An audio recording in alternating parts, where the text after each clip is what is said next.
Hey everyone, welcome back for another deep dive. Yeah. We asked for your requests, and boy did you deliver. We're diving into a book today by 50 Cent called Hustle Harder, Hustle Smarter. Oh, I love this one. Yeah, this isn't just some, vanity project like celebrity memoir. This is a really interesting look at his life Yeah. and how he approaches business Right. and success. And the core idea really is this concept of hustling harder. Yes, Of course. Of course. but hustling smarter. Yes. And to me, That strategy. it is, yeah, absolutely. Yeah. One of the things that I found most interesting and kind of unexpected Okay. was how he tackles the idea of fear. Yes. Yeah. What's fascinating is how 50 Cent, he doesn't shy away from it. Right. He uses it as fuel. Yeah. He talks about being shot 9 times. Oh, yeah, and he weaves that throughout the book. Yes. Which is really interesting. And for most people, that would just completely paralyze them. But for him, he uses it as this motivator Yeah. to prove he can overcome anything. It's almost like he flipped the script, right? Absolutely. Like fear is this thing that holds so many people back, and Yeah. he's like, nope, I'm going to use that Exactly. to propel me forward. Yeah. And, the thing is, it's not about the specific experience, right? Yeah. It's the mindset. Right. He says, look, fear is inevitable, but it's a choice. Okay. Whether you let it control you or you control it. I like that. So anyone listening, think about something you're afraid of. Right. And how could you reframe that Yes. as a challenge or an opportunity? Exactly. He recognized that fear often masks opportunity. Okay. Instead of shying away from it, he leans in. Interesting. Yeah. Okay. Think about how that applies to your own life. Yeah, that's good. That fear you feel about going for that promotion or Yeah. starting that business. Right. Speaking up in a meeting, it might be pointing you towards your biggest growth opportunities. That's a really good point. Yeah. So instead of fear being a roadblock, Right. it's almost like he sees it as like a signal to level up. Absolutely. Yeah. And speaking of leveling up, he is a huge advocate for constant self-improvement. Yeah. This idea of becoming your most upgraded self. And he doesn't just throw out a catchy phrase. He backs it up with action. Okay. Look at his career trajectory. I mean, he went from rapper to entrepreneur, Right. investor to television producer. He's got his hands in everything. Each step was a strategic evolution, a way Yeah. to diversify his skills, expand his empire. Right. So this isn't about like, getting the new iPhone every time it comes out Yeah. or, buying a new car. It's about really constantly seeking out new knowledge, Absolutely. new challenges. It's about pushing yourself. Okay. He talks about how the music industry was changing and he recognized he needed to adapt or risk becoming obsolete. Right. He didn't rest on his laurels. He was very proactive about staying ahead of the curve. And what's fascinating is that this applies to any field. Okay. Constantly assess your skills, identify your weaknesses, find ways to close the gap. So it's like you've mastered level 1. Exactly. Time to unlock level 2. That's it. What are some practical ways people can apply that? Well, 50 Cent's big on mentorship. Okay. He talks about how crucial Dr. Dre and Eminem were to his early success. And they weren't just collaborators. Right. They were mentors who challenged him, Right. pushed him to grow, and helped him navigate the industry. So finding those mentors, those guiding figures, can be a game changer. I'm curious, though, he had Dr. Dre, Right. arguably one of the biggest names in hip-hop, mentoring him. How can the average person even begin to look for that kind of mentorship? Well, he stresses that it's about building genuine relationships, Right. not just seeking out the big names. Exactly, yeah. He talks about how he learned valuable lessons from street hustlers early in his life, long before Dr. Dre. Right. These are people who understood, the art of the deal, the Yeah. importance of reputation, the Absolutely. street smarts. Yeah. So mentorship can come from unexpected places.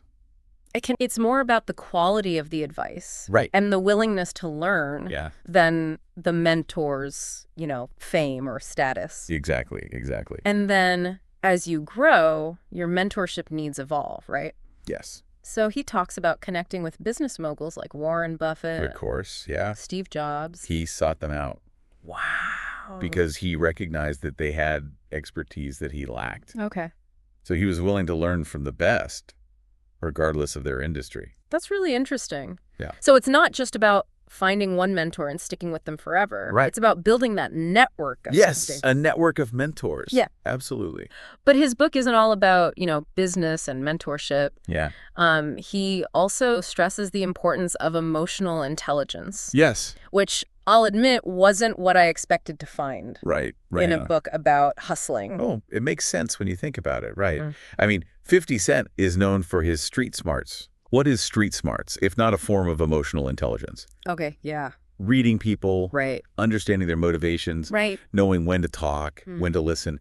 These are all crucial skills, whether Right. you're navigating the streets or the boardroom. That's a really good point. Yeah. He's not talking about, being overly emotional or Not, letting your feelings cloud your judgment. not at all. It's about being aware of your emotions, He has a whale. the emotions of others, Right. and using that to your advantage. Absolutely. He talks about how he used to have a hot temper. Right. Which comes out in his music, too, for sure. Exactly. And he talks about how it almost cost him everything. Yeah. But he learned to control his reactions, Okay. to think strategically instead of impulsively. Interesting. And, he realized that sometimes the best move is no move at all. Okay. You walk away from a situation that's not serving you. So, in a way, he's saying emotional intelligence is about self-control, not letting your emotions control you. Precisely. And that kind of self-control is essential for making sound decisions, Yeah. especially under pressure. Right. Think about it. How many times have we all reacted impulsively in a stressful situation and later regretted it? All the time. Right. Yeah. Emotional intelligence gives you that ability to pause, Okay. assess the situation, and respond in a way that aligns with your goals. It's like emotional intelligence is the foundation for all this, right? Yeah. You need that self-awareness, that Yeah. control to hustle hard, Absolutely. hustle smart, and build those strong relationships. It's the thread that connects these principles. Yeah. Okay. But he doesn't stop there. Okay. He takes it a step further by emphasizing the importance of giving back. That's right. He talks about how success isn't just about accumulating wealth Right. or It's status. about using your position to make a difference. Yeah. And he talks about his work with Feeding America. Yes. Providing, millions of meals to families in need. And he's actively involved. Right. He's not just writing a check. Right. He's using his platform to raise awareness and inspire others to give back.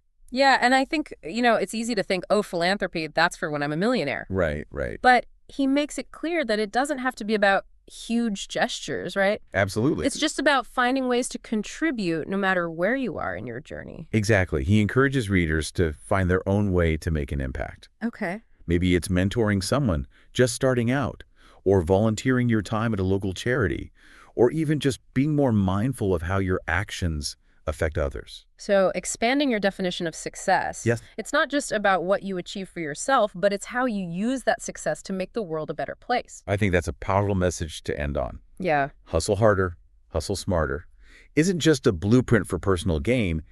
It's call to action to create like a ripple effect Okay. of positive change. So as you're building your empire, whatever that looks like for you, remember that true success is about more than just the bottom line. Right. It's about using your hustle to make a real difference in the world. I love that. And who knows, maybe you'll inspire a few others to level up their hustle along the way. Absolutely. That's it for this deep dive. Awesome. We'll catch you in the next episode for another fascinating exploration.